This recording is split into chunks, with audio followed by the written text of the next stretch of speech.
On a moonlit evening in the heart of a distant island, Minnie Mouse arrived by canoe, greeted by Moana on the familiar shore. The night should have been peaceful, but dazzling beams of light pulsed from the island's lush garden, keeping the whole village awake. The source? The island's legendary flowers, once gentle glimmers, now blazed with overwhelming brightness after a magical rainfall.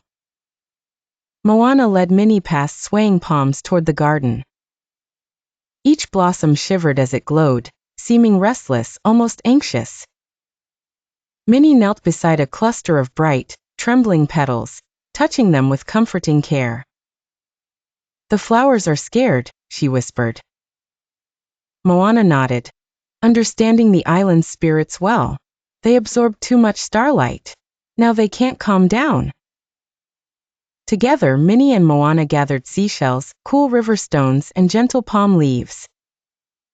They began to sing soft lullabies and place the shells and stones around the glowing roots, weaving a blanket of palm leaves overhead.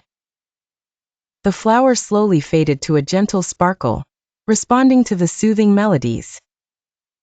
Just as their task seemed nearly done, a shy breeze drifted past, carrying the worried hum of a single stubborn flower shining brighter than the others. Moana cupped it in her hands, whispering tales of ocean journeys and gentle moonlit dances. Minnie stroked its petals, sharing quiet stories from her home far away.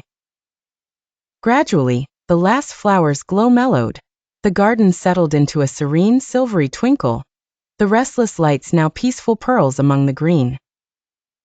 The island's villagers peeked from their homes, sighing in relief as the night returned to its restful calm.